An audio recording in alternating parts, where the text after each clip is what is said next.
오늘 77번째의 강좌입니다. 오늘의 주제는 일제시대의 불교라고 하는 것으로 말씀을 드리도록 하겠습니다.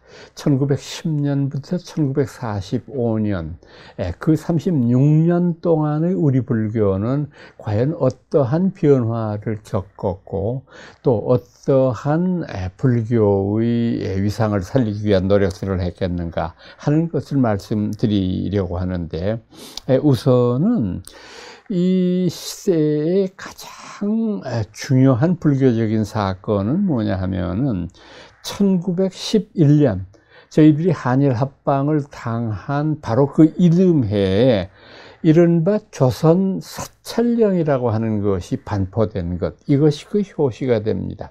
조선 사찰령이라고 하는 것은 전체의 우리 한국에 있었던 사찰들을 31개의 큰 본사로 다 나누고 그 본사 밑에 각급의 조그마한 사찰들, 말사라고 불렀습니다마는 그것을 복속시키는 그런 행정 조직을 의미하는데, 사실 그 당시에 시행했던 이 조선 사찰령에 나오는 본산이라고 하는 것은 지금 저희들이 봐도 크게 흠잡을 데가 없는 그런 어떤 그 나름대로의 자기들의 뚜렷한 어떤 이 기준이 있었던 것 같아요. 그러니까 조선 사찰령에 그 나오는 본산에 대한 그 특징은 뭐냐면, 첫째는 역사성이에요. 그 사찰이 가지고 있는 역사성. 뭐 이를테면은 신라나 백제나 고구려, 이 당시에 창건된 절이라든지 이런 몇천 년 된 긴 역사를 가지고 있어야 된다. 두 번째는 사상성이에요. 이 절이 어떤 사찰이냐, 그러니까 화엄십찰에 속하면 화엄종일 거고 선종에 속하면 선종사찰이 될 텐데, 그것 이외에도 어떤 형태로든지 그 절이 표방하고 있는 사상적인 특징이 있을 거다. 세 번째로는 그 절에 거쳐간 여러 고승들이 있을 거 아니냐, 어떤 분들이 있었는가. 마지막으로 그 절에 지금 현재 보존되어 있는 문화재는 뭐가 있느냐, 이것을 고찰해서 이것으로 기준을 삼아서 정했기 때문에 지금 우리가 보더라도 크게 흠잡을 데는 없는 것인데, 문제는 뭐냐 하면 이 조선 전역에 펼쳐져 있는 본사라고 부르는 절의 주지, 그 임면권은 누가 가지고 있느냐 하면 조선 총독이 가지고 있어요. 그러니까 임명하고 사직시키고 하는 것이 조선 총독의 권한이다가 보니까 이게 일본화되고 외색화되는 불교가 되지 않을 수가 없는 상황이잖아요. 조선 전체를 총괄하는 조선 총독이 얼마나 무서운 존재인데, 그 사람의 눈길을 어긋나게 해서는 살 길이 없으니까, 바로 이제 이게 한국 불교가 외색화되는 단초가 되는 일이 바로 이 조선 사찰령이라고 볼 수 있는데, 저는 오래전부터 우리 지금 현재 대한불교 조계종의 경우로 보면은 지금 말씀드리고 있는 이와 같은 전체의 31개 본사를 그냥 그대로 운영하면서 거기다가 이제 조금 그 여러 가지 면을 고려를 해가지고 가 조계종의 입장에서 봤을 때 기본적으로 조계종의 살림살이에 도움이 될 만한 절들을 직영사찰로 운영하는, 그러니까 본사는 아니지만 본사급으로 이렇게 지정한 사찰이 몇 개 있습니다. 뭐 이를테면은 조계사라든지 또는 대구의 팔공산에 있는 선본사, 갑바위절이라고 통상 얘기를 합니다만은, 또는 양양에 있는 낙산사라든지 이제 이런 절들을 그런 형태로 운영 유지하는데, 지금 우리들이 봤을 때는 이것이 벌써 100년이 훨씬 넘은 그 예전에 이제 그 제정된 것이기 때문에 오늘날의 안목으로 봤을 때에는 도저히 본사급이 될 수 없는 절들이 여전히 본사로 이제 행세하고 있고, 또 그 밑에 말사로 되어 있는 것들이 어떤 의미로 보면 본사급보다도 훨씬 더 큰 절들도 많이 생겨나고, 이런 일들이 생겼으니까 저희들이 이걸 좀 바로 잡아야 되겠다. 우선 저는 제일 현재 조계종의 본산제도의 치명적인 단점은 뭐냐 하면, 인구의 4분의 1이 모여 살고 있는 서울특별시 안에 본사가 한 군데도 없다고 하는 점입니다. 이건 정말 어불성설이에요. 그러니까 앞서 말씀드린 그런 여러 가지의 역사성과 사상성과 이런 것들을 고려해 가지고 저희들이 이것을 적어도 서울특별시 안에 2개의 본사는 있어야 되겠다고 생각합니다. 편의상 강남과 강북으로 나누어서 한다고 했을 때 강남 지역에서 제일 후보지로 꼽히는 곳은 역시 봉은사입니다. 봉은사라고 하는 절은 충분히 본사로서의 격조를 갖추고 있는 절이기 때문입니다. 강북의 경우에도 비구니 사찰인 진관사 같은 절, 저희들이 역사성으로 보나 뭐로 보나 후보지로 삼을 만하고, 또 조금 역사성이 부족하다고는 할런지 모르겠습니다만은 여러 가지의 종합을 해 봤을 때 도선사 같은 절도 우리가 한번 생각해 볼 만하다고 생각을 합니다. 그리고 조금 시야를 우리가 높여서 생각을 해 봤을 때 현재 강화 지역의 가장 큰 절이라고 말할 수 있는 전등사가 본사가 되지 못한 일도 참 잘못된 일 가운데 하나 아닙니까? 또 포항에서 여러분들 보시는 대로 보경사 같은 절, 굉장히 규모도 크고 역사성이 뛰어난 절인데 이것도 말사예요. 또 부석사도 말사입니다. 고은사의 말사로 되어 있는데 역사성으로 보나 사상성으로 보나 이거는 본말이 뒤바뀐 거라고 볼 수 있겠죠. 다음 결정적인 또 하나의 단점은 뭐냐 하면 비구니 본사가 없다고 하는 점입니다. 저는 이 비구니 본사라고 하는 것은 반드시 지정해야 된다고 생각을 합니다.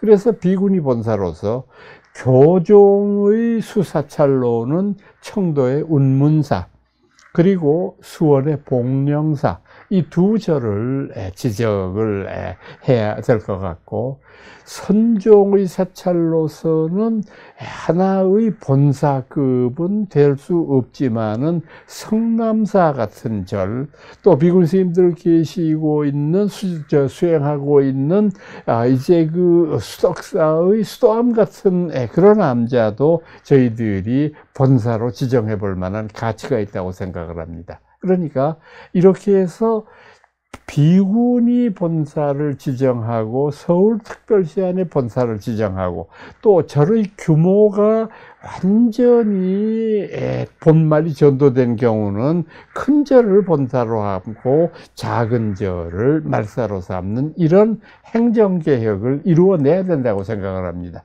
제가 30년 전부터 이것을 주장해 오고 있습니다만은 아직까지도 아무도 손을 대려고 하지 않고 아무도 들어도 못 들은 척하고 그냥 지나가고 있으니까 참 이것은 안타까운 일이 아닐 수 없습니다.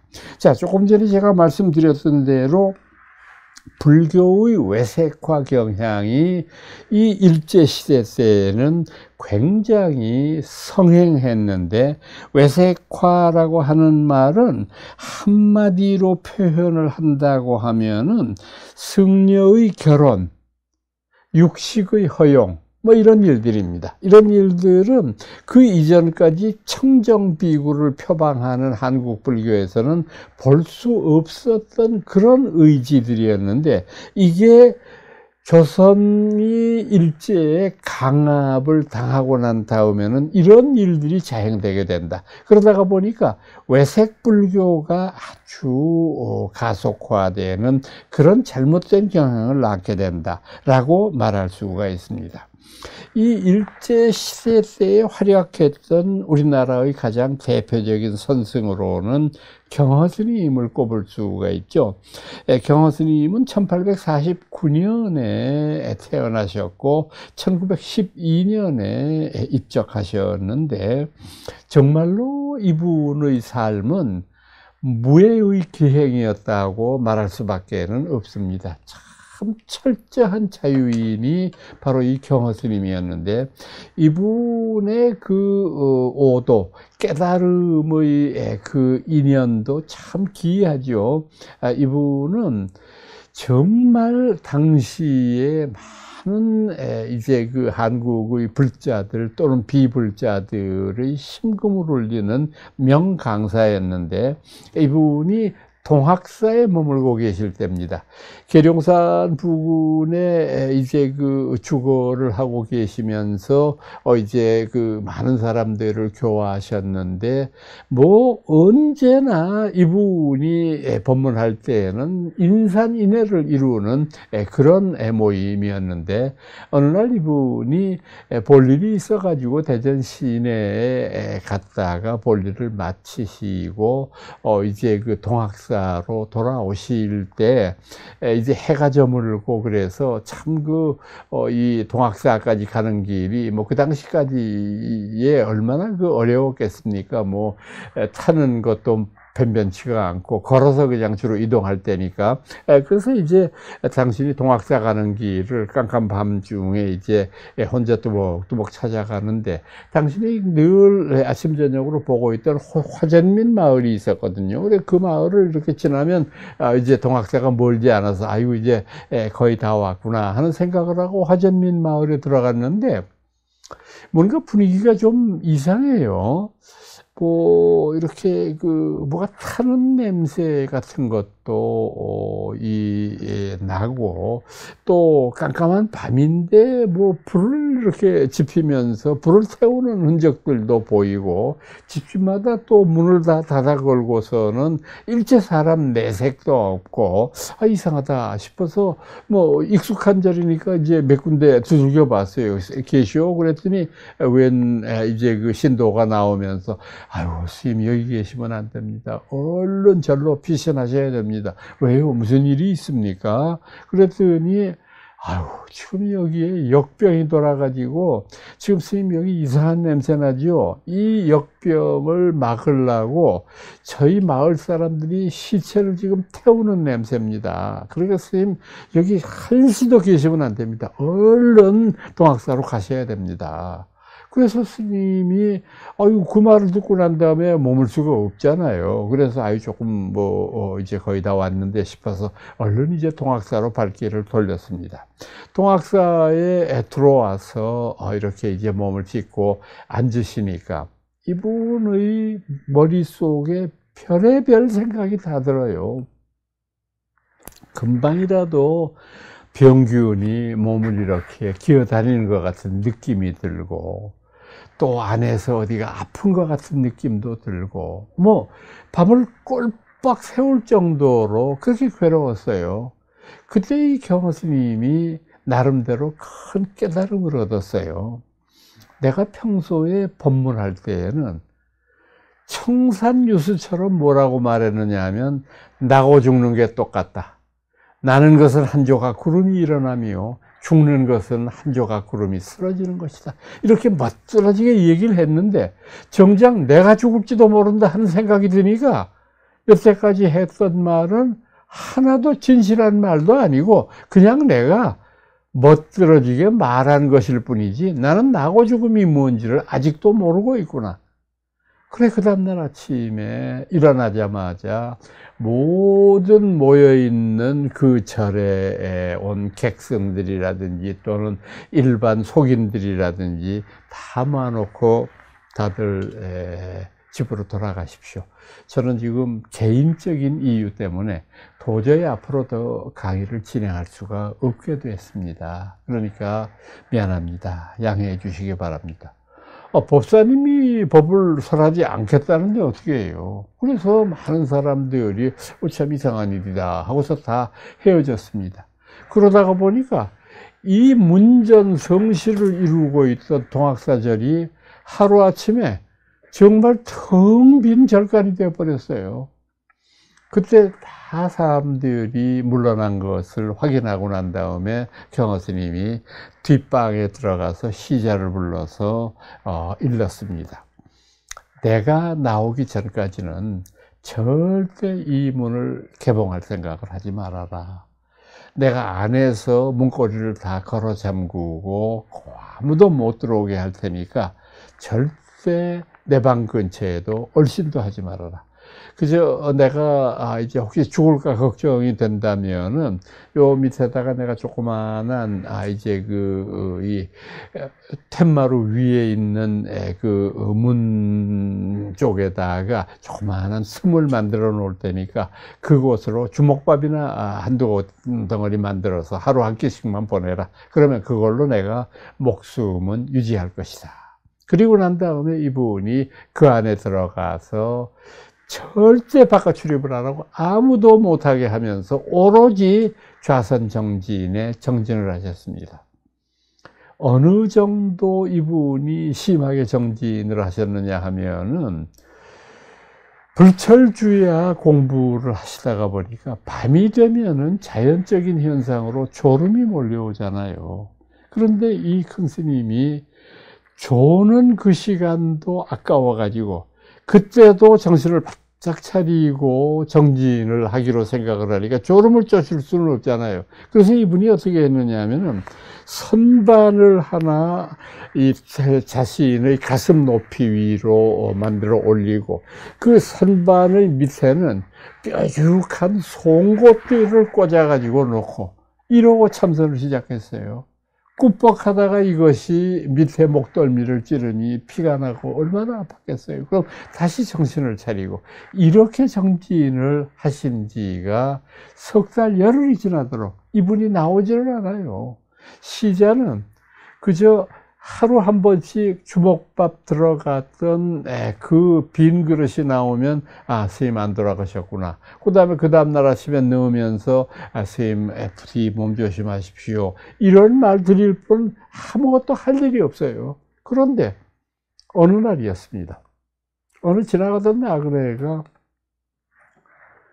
경화 스님 좀 뵈러 왔다. 그래서 시자 스님이 아유, 우리 스님 지금 강론 안 하신 지가 벌써 석 달이 지났는데요. 그래요? 왜 그렇게 배랑간 안 합니까? 전 모릅니다. 저는 그저 큰 스님이 명령하시는 대로 할 뿐인데, 저 뒷방에 들어가서 참선을 하시는 모양인데, 그 수행 때문에 저는 그 근처에도 얼씬을 못 합니다. 그랬더니 이 지나가던 나그네가 시자 스님을 붙잡고 물어요. 스님, 저희들 듣기로는 스님들은 수행을 해야 되는데 그 수행을 또 중생을 향해서 회양을 해야 되는데 그게 큰 스님이 해야 될 일인데 지금 시자 스님은 큰 스님은 지금 수행하신다고 그렇게 생각을 하더라도 시자 스님은 지금 놀고 계시네. 그러면 수행해야 될 스님이 공부는 안 하고 이렇게 놀고 계시면 죽은 다음에 뭐가 될까 같소? 시자가 대답이 궁해요. 아주 뼈있는 질문이고. 그래서 시자가 머뭇머뭇하다가 글쎄요, 처사님 말씀 들으니까 제가 죽어서는 공부 안 하는 이 업 때문에 소되겠죠. 소가 될 수밖에 없을 것 같으네요. 그랬더니 이 지나가던 나그네가 다시 한마디를 덧붙입니다. 스님, 소가 될 때 되더라도 코를 꿰은 소는 되지 마세요. 그러고서 껄껄 웃으면서 내려갑니다. 이 안에서 수행을 하고 있었던 경화 스님이 먼 발치에서 들리는 이 나그네의 소리를 다 들었습니다. 그 말이 끝남과 무섭게 그분은 깨쳤습니다. 자신도 모르는 사이에 그 문을 박차고 문 밖으로 나옵니다. 문 밖으로 나올 때 그의 모습을 시자가 아주 정난하게 표현했어요. 사람의 모습이라고는 볼 수가 없었다. 이건 뭐 그 수엽과 온갖 오물과 그런 걸로 뒤집어 써서 악취와 그 모든 것들이 도저히 이것은 사람이라고 볼 수 없는 그런 신분이었다. 그때부터 이분은 천하를 유람하면서 말 그대로 아주 자유분방한 당신만의 삶을 운영했다는 것이죠. 이분의 가장 사랑하던 제자로서 만공 스님이 있죠. 우리 한국의 불교계에는 참 큰 스님으로 꼽히는 분이고, 또 만공 스님의 제자 가운데에는 일엽 스님이 계시죠. 이 일엽 스님은 당시 한국의 신여성으로서 정말 모든 사람들의 신망을 얻던 분인데, 이분이 머리를 깎고 비구니가 되어서 하나의 법을 이어가지 않았습니까? 바로 이런 것이 결국은 우리 한국 불교의 선의 맥을 잇는 하나의 기준이 될 수 있었다, 이렇게 생각을 합니다. 다음으로 제가 언급하려고 하는 것은 일제시대에 활약했던 불교학자입니다. 참 많은 분들이 있습니다만은 저는 그래도 가장 대표할 만한 분으로 두 분을 꼽고 싶어요. 일제시대 때 활약했던 분 중에서 해화전문학교, 지금의 동국대학입니다.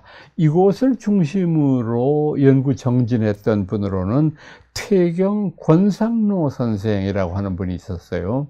이 퇴경 권상로 선생은 여러 저수를 많이 남겼습니다만 가장 대표적인 것은 조선 불교사, 그리고 두 권짜리 조선 사찰사료라고 하는 책인데 참 중요한 책들입니다.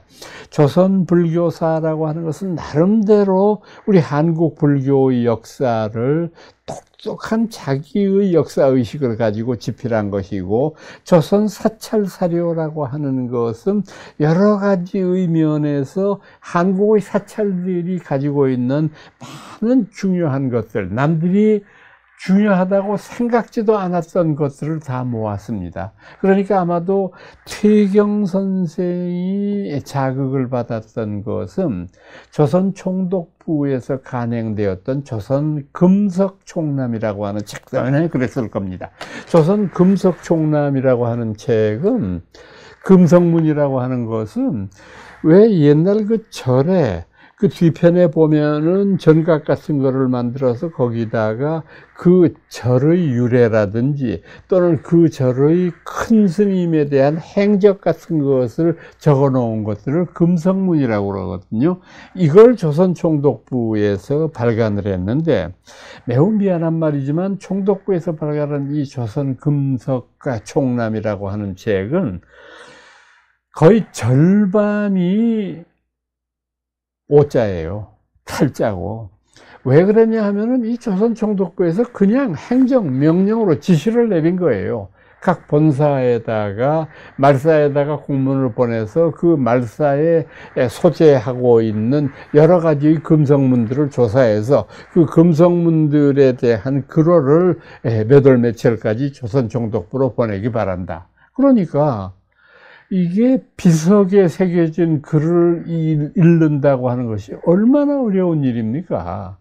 옛날 글이니까 패여서 상했을 수도 있고 건너뛴 것도 있고 잘 못 알아보는 게 태반이고, 또 알아본다고 할지라도 그걸 제대로 쓰는 사람이 몇 명이나 있었겠습니까? 그 당시에. 그러니까 뭐 적당히 해서 올렸으니까 이걸 조선 총독부에서 받아가지고 그대로 간행을 했으니까 이 책이 엉망진창의 책이 될 수밖에 없었죠. 그래서 1980년에 고 황수영 교수가 한국 금석 유문이라고 하는 책을 다시 낸 적이 있어요. 그러니까 이것을 철저한 고증을 거쳐서 낸 것인데, 바로 퇴경 권상로 선생은 여기에 기준을 둔 것 같아요. 그래서 조선 사찰사료라고 하는 금성문집을 발간한 것이 가장 뛰어난 그런 불교학자로서의 업적이라고 볼 수 있습니다. 또 그 당시의 불교학자로서 굉장히 이름을 날리던 분으로는 이능화라고 하는 분이 있어요. 이 이능화라고 하는 분의 역작이라고 할 수 있는 책은 조선불교 통사라고 하는 책이 있죠. 조선불교 통사는 상중하 세 권으로 되어 있는 건데, 이것이 이제 보련각이라고 하는 출판사에서 상중을 하나로 묶고 하를 하나로 묶어서, 원래는 책이 세 권인데 나오긴 두 권으로 나왔는데, 이 조선불교 통사는 전문이 한문으로 되어 있습니다. 한글은 한 글자도 없고요. 그런데 이것은 불교 관련의 자료를 총망라한 것입니다. 그러니까 뭐 이를테면 저희들이 역사책에서 배우지 않습니까? 고구려 소수림왕 2년 세력기원 372년에 고구려에 처음으로 불교가 도입이 되었다.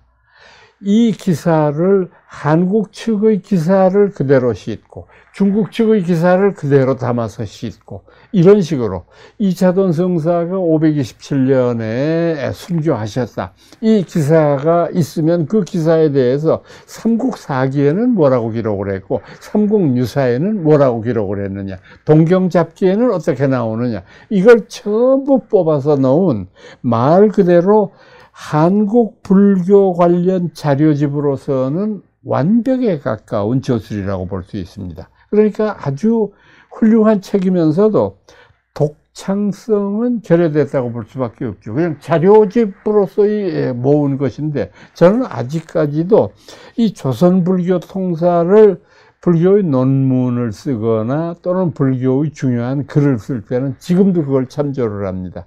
그만큼 저희 불교학도들에게 있어서는 중요한 저술이라고 말할 수 있습니다.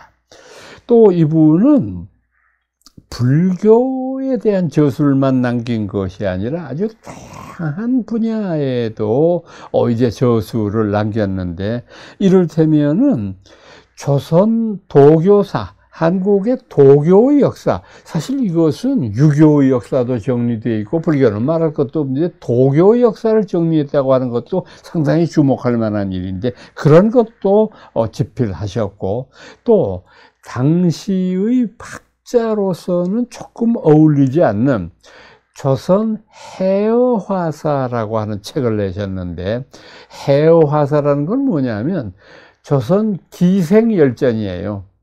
그 사실은 이거는 이제 점잖은 불교학자의 입장으로 봤을 때는 조금 체면이 깎일 수도 있는 그런 거 아니겠어요? 근데 이분이 참 탁월한 학자였다는 것이 많은 이들의 관심 밖에 있으면서도 지금도 우리는 기생을 얼마나 우리들 스스로가 일상생활 속에서 좋아하고 즐겨합니까? 생각을 해보세요. 논개 모르는 한국 사람 어디 있습니까? 황진이 모르는 사람 어디 있습니까?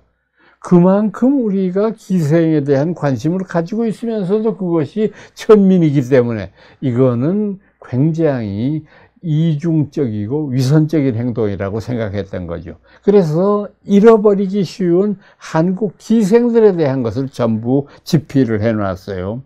또 조선 무속고라고 하는 것도 집필하셨어요. 무속이니까 무당에 대한 역사입니다. 조선의 무당이 언제 시작이 됐느냐, 무당이 하는 일이 중요한 것이 뭐냐, 그리고 무당이 치르고 있는 굿이라고 하는 것의 의미는 뭐냐, 이걸 전부 기록을 하고 정리를 했으니까 참 대단한 학자죠. 또 이분은 조선 천주교회사라고 하는 책도 쓰셨어요. 근데 이 책을 쓴 내력에 대해서는 조금 특이한 면이 없지 않습니다. 그건 뭐냐 하면 이 이능화 선생의 부친이 천주교인이었던 모양이에요. 그래서 뭐 예수 믿는 사람들 그렇지 않습니까? 그 아드님이 이 가톨릭을 전공하면 참 좋겠는데 불교학을 전공해서 불교의 뛰어난 학자로 발전하는 것이 얼마나 못마땅했겠습니까? 그래서 틈만 나면 아들한테 예수 믿어라 라고 회유하기도 하고 당장 불교 믿는 걸 그만두어라, 이런 잔소리를 했는데 뭐 이걸 이능화 선생이 따를 리가 없으니까 아버지의 말씀을 듣지 않고 자기는 끝내 불교학자로서 살았는데, 그 아버지가 돌아가시고 난 다음에 이 이능화 선생이 어떤 말씀을 하셨느냐 하면은, 내가 불교학을 전공한 학자로서는 부족하나마 한 어떤 일가를 이루었다고 말할 수 있지만은 부모의 은혜에 대해서는 보우는커녕 오히려 내가 아버지의 가슴에 못을 박았구나. 그래서 내가 이 조선 천주교회사를 쓰는 이유는 돌아가신 우리 아버지에 대한 나의 충정을 담아서 이것을 내가 기록에 남긴다 하면서 조선 천주교회사라고 하는 책을 썼으니까 참 여러 가지 면에서 우리들이 생각해 볼 만한 그런 우리 일제를 대표하는 불교학자였다라고 말할 수 있습니다. 오늘 여러분들께 일제시대의 불교라고 하는 주제로 말씀드렸습니다.